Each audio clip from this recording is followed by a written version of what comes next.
About 5 after 11, and I do. Oh, yeah. Is everybody signed in? Just go with this little QR code. If you need help, holler at me. I'll put it up during our break for lunch too, in case you haven't done it. You don't actually have to take the picture. Just open the camera app on your phone, and then a website should pop up, a little pop-up window. Got it. Yep. And then it goes to a Google site where it says Credit 101 for real estate, and you can sign in. You don't actually have to take the picture, but it's okay. If you need help, maybe somebody besides you who's figured it out can help. Okay. That's Yeah. amazing. That's Can you cool. do that with any code like that? Well, okay. Is that how that works? I'm sorry. That's okay. That's okay. I'll tell you how I did it. So there's Google has a function called Google Forms, which kind of looks like that little survey that you did, right? And so all of that, everything that you typed in there goes to my spreadsheet. And so I can use that for keeping in touch, and then also making sure all the trek, everything gets posted through our real estate school. But then it gives you a link, right? But you can make any link into a QR code. You could make your business website into a QR code that you could put on the back of your business cards. And if you just, I think the website is free QR. If you Google it, you'll find it.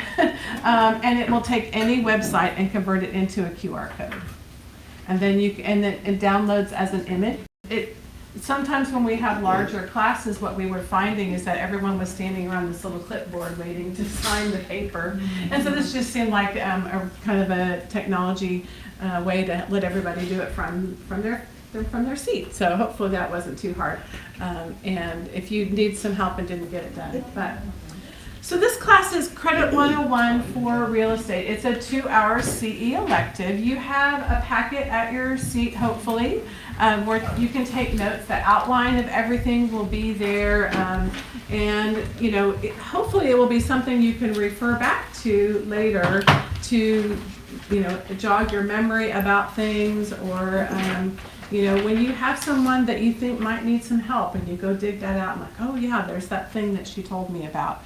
But it will be a good resource for you. You've also got my business card and a little rack card with some information about our company. This is not a class about how to do credit repair. This is not a class about my company. This is a class for you, for information that's going to empower you to help your buyers understand what just some of the ins and outs of credit and why it's so confusing, and that tends to lead to a lot of mistrust, and that's not what you need when you're helping someone purchase a home, right? They need to trust you and they need to believe what you're telling them is the truth. But if they're getting credit information in one place and then the loan officer tells them something different, and then their dad says something else, it all, like, what does this mean and why is it so confusing?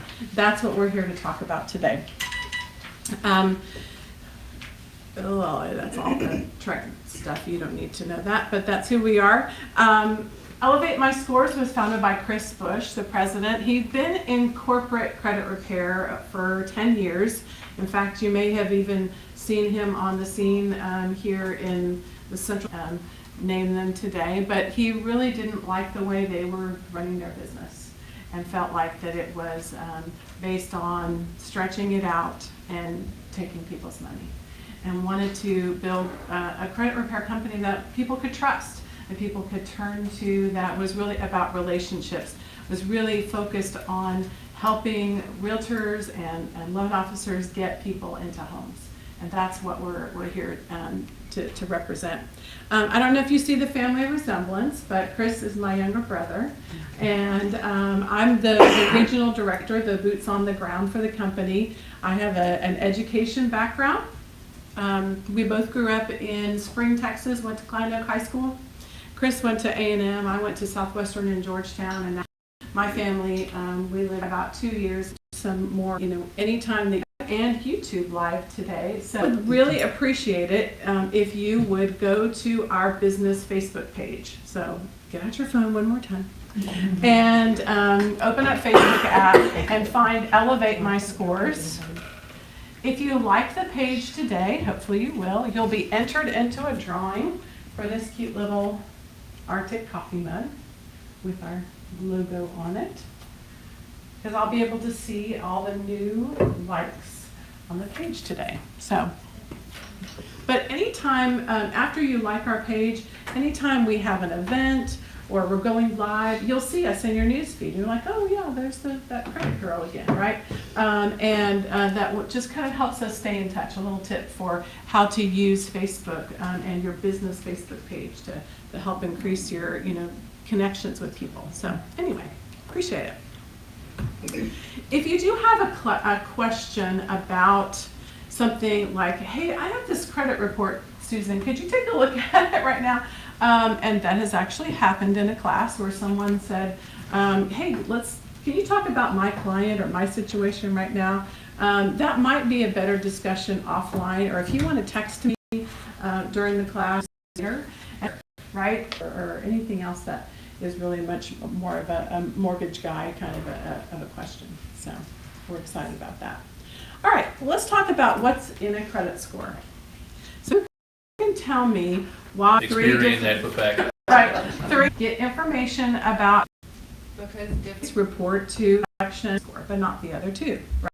Really bureaus. So you under one credit card, it might report to the 15. Could be why the score algorithms like Facebook. It's over how mind, right?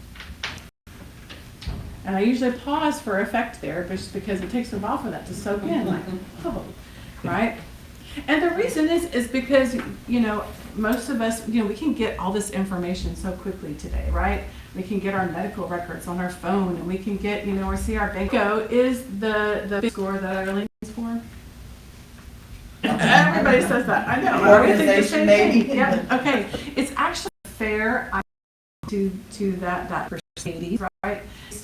Bills that they had, and that's what they used to determine their ability.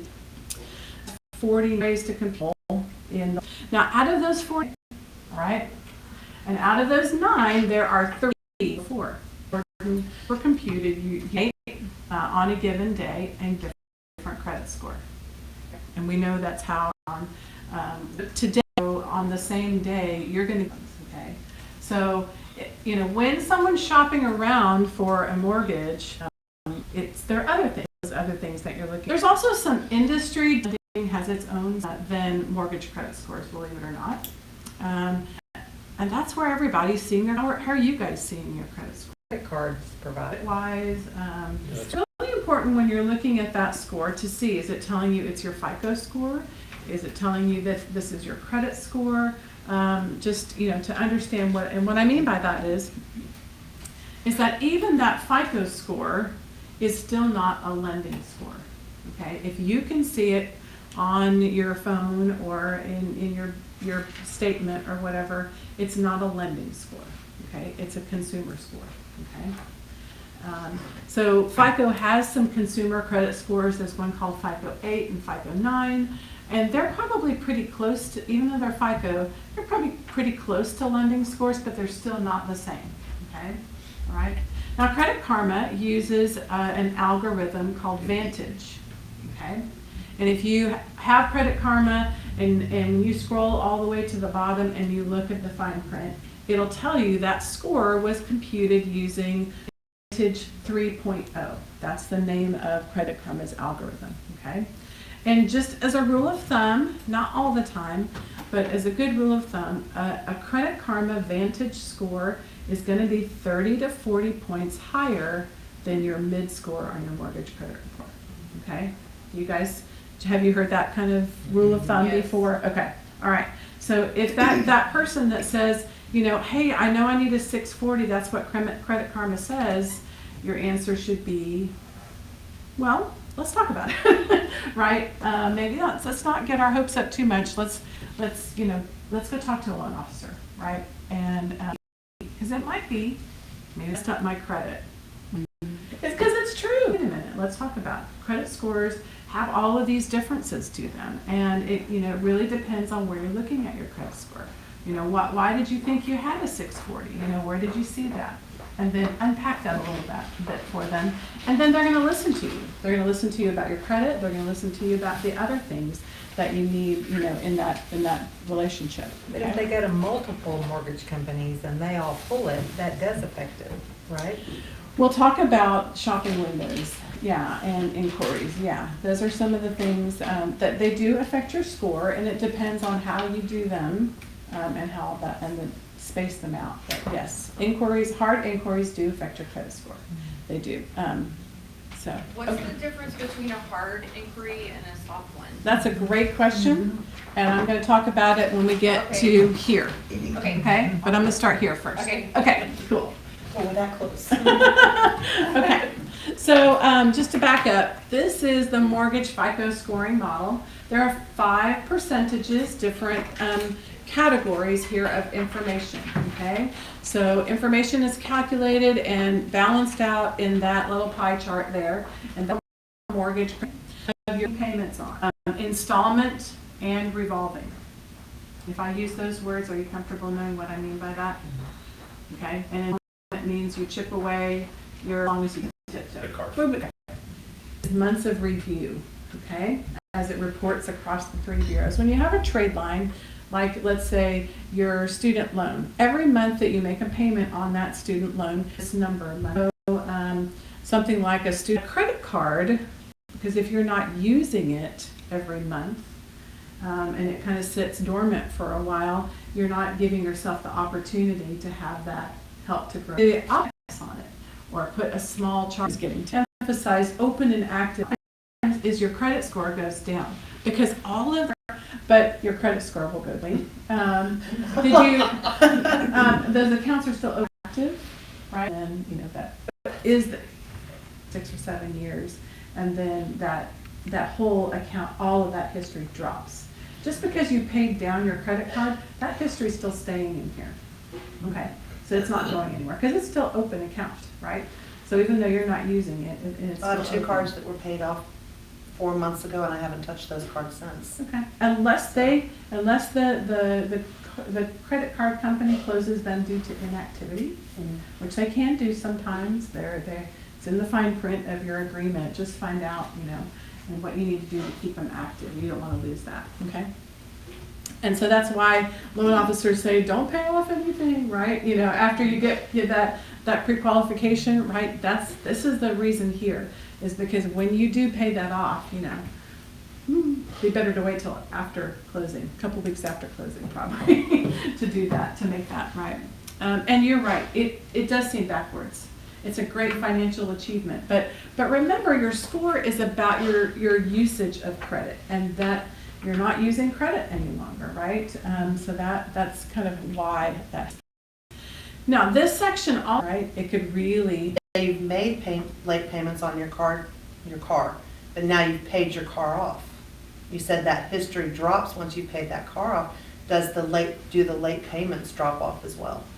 They're still In that, so if someone has to come off of their credit report, correct? If it's past that, get in the credit reporting, but there's also a matter of public record that happens with bankruptcy as well, that you'll see on there.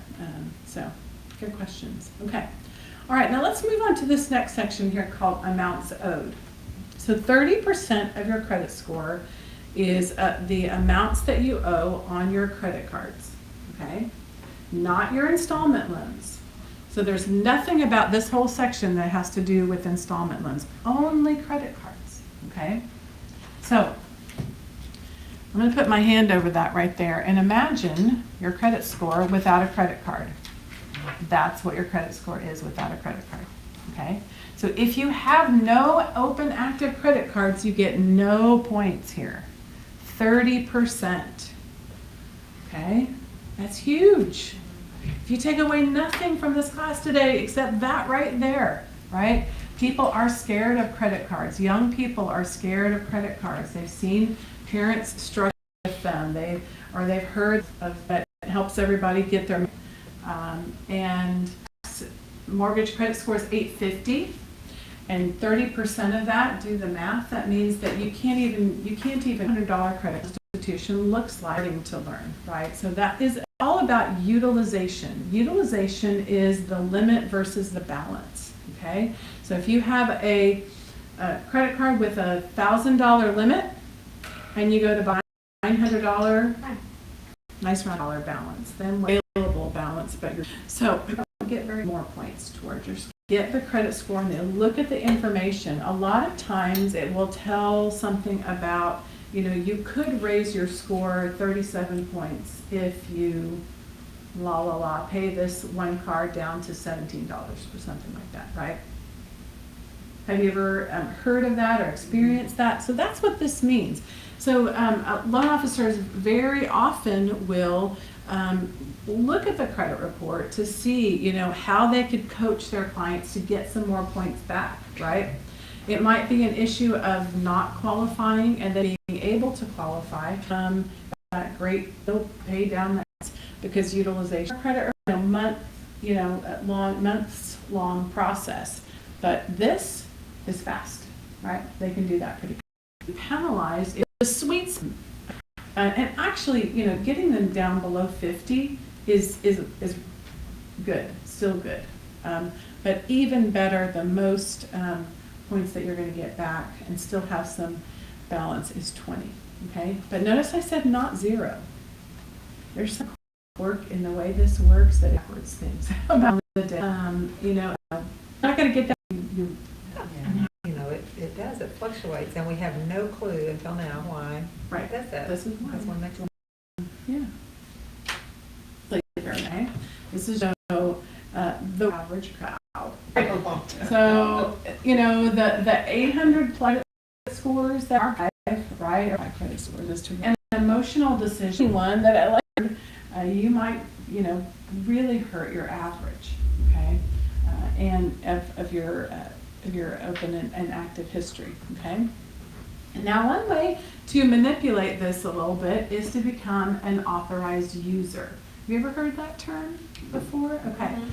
So an authorized user is someone who's granted the ability to use that account, okay? Their credit score is not a determining factor in the card, and you won't catch any bad credit from the person that you're allowing to be an authorized user, right? It doesn't go, it's not a two-way street, okay? But it's just a reflection. So if dad puts his son as an authorized user on all of this, here's the thing. Because I want to programs, so actually talk to the loan officer for us to.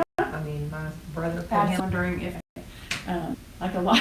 Really helped. Yeah, Yes, absolutely. It makes a huge Yeah. difference. It was Fast. a decision. It was a difference maker. Right, Yeah, and a lot of but My cards are maxed out. all and there was like a recent late payment or it was over the limit or whatever. So yes, everything is reflected, good and bad. It doesn't. Yes. Yes. What's the purpose? About I guess there. Bonuses for doing it. Oh, yeah. So I'm just wondering why. All about the money, probably. Okay, thin one page, right? That's it. Ending yourself. If you go down to Kohl's, and they talk about getting the card. Maybe you never it is, right? Exactly. Thin credit. If you have a credit, is makes sense. Okay, and we talked a little bit about closing accounts. Like I heard closing accounts was a bad and close those accounts. It depends. Okay, so on the age of the account. If it's your newer account, it would improve average. If it's your oldest, 5 years. So how new? But you've got to give credit and on this, and that's one of the things that we look at when we're trying to help counsel people too. Okay. Too much of a card, free credit. You have a card note and a mortgage that you need 6 credit cards. That's not what I said. I'm just saying to optimize, your credit score. That's the best picture. Okay. So your score can be negatively affected. These little reason codes that pop up on a credit report, by too many of certain things, right? Store with this client and good stuff. No, right? Keeping up with that. So, is there anything specials that you get by being human? Anybody that was looking at that credit report? The age of the accounts, right? So we closed down the newer ones and kept open the older ones, which is not necessarily what she wanted, right? But that she wanted that, that mortgage loan too. So that's what we worked with her to help figure out. Another type of credit account that you can have too much of is a financial account. So a financial account is like a personal loan, and a lot of times people are getting these short-term, 4 months, 6 months personal loans, right? Usually at the strip mall, right, down the road, right? Or they can apply for them online, like a float loan, sometimes we call it, right? A payday loan. Get from, from A to B, or help with an emergency expense, right? It's usually super high interest. But even if they're paying those and, keeping up with the agreement and everything, having a cycle of that, our market, they told me this is gonna help my credit, short-term personal loan. It looks like a pattern of not being able to manage your money, right? To an Sorry. with the fact that anytime you open up, somebody is opening up new credit, it could be a new car loan, you're gonna be part of this section. So a hard inquiry is hard, give me just informational, okay? That's when you're pulling up Credit Karma, when you're trying to get a credit line increase, just test your score. A hard inquiry stays on your credit report for 2 years, but it does not impact your score for the whole time, okay? But it will be listed on your credit report, on a full credit report for 2 years, okay? That score drop is the most in the first 90 days, and then it starts to drop off after, by 6 months, and then by the time you get to a year, the score impact of that hard is gone. Impact after, like Laser 2. yeah, maybe. Thank you. Okay, so let's talk, and it really depends on how the inquiry, if you define how that window of time, then inquiries are a little, what the F&I managers do there is when you come in and you're gonna, buy a car and finance it, some of them will finance that. There's a lot, and he called and he really needed to buy a vehicle because his car broke down, and I looked at everything, said it was fine, he should go ahead. He bought one vehicle from one dealership, right? And his score dropped 35 points. And the new loan is not even reporting yet. The new credit is not even on his credit report.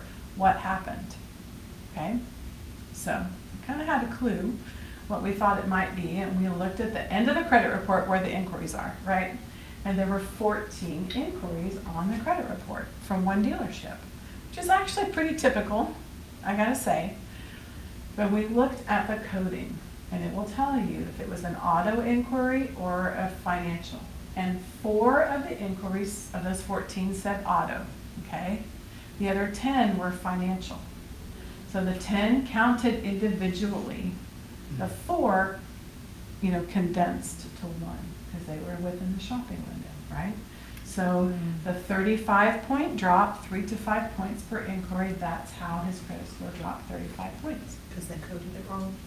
Not necessarily wrong, that's just how Who their they were getting industry their is quotes working. from. Yeah, it's who they're getting their quotes from. So that's just how the industry works. Yeah. So as a consumer, Yeah. how do you know how they code? Or when you're buying a car, say, can I try one versus You your can. 14 options? Yes, you can. Absolutely, you can.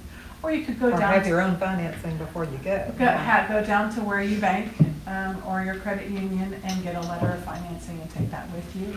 Or, I've had somebody in a class that said, well, I just told them, I know my score is 7, la, la, la, la, la. Just run it with, Kia financing or whatever, and that's all you need to do. I'll be fine. and that's what they did. Is that on a mortgage loan or even a credit card or whatever? How much that can drop? your score? It's all an average, right? So it's Well, all swimming, so it's very relative, but I've seen, one late payment, All the top people. payment history, and all of a sudden, oops, very often, and that just happens, it's life, right? Things, so very often if you call them, they sometimes, so food, visit, and then come back in about 10 and enter them into the drawing, and then back, let's say. That was the last thing I did.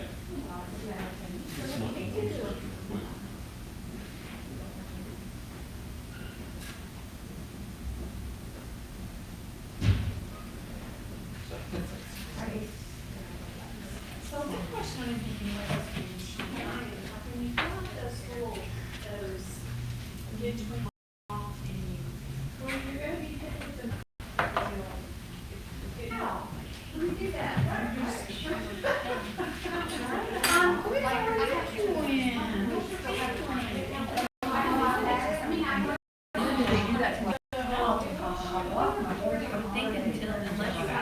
Right.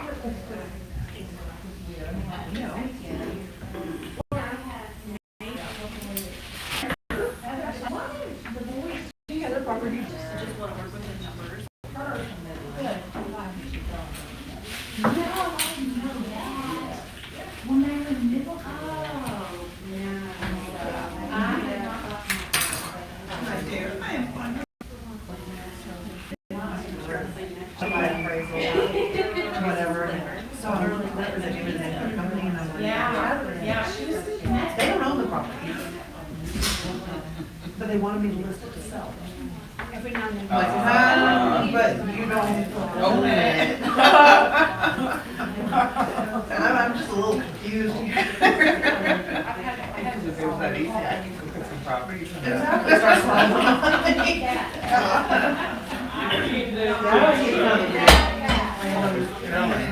The story of my life. I decided I was gonna do.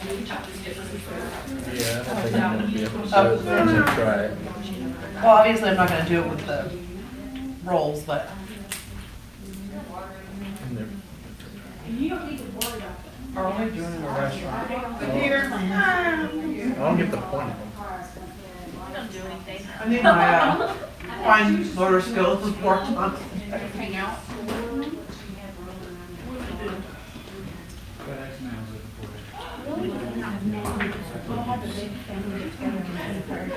Do you vote? Something out of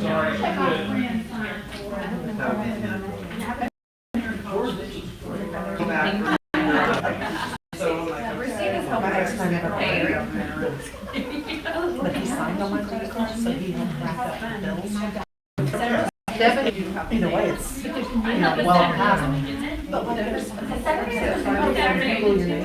Oh. But it's like, hey, Okay, find out I about know this that. person's recognition.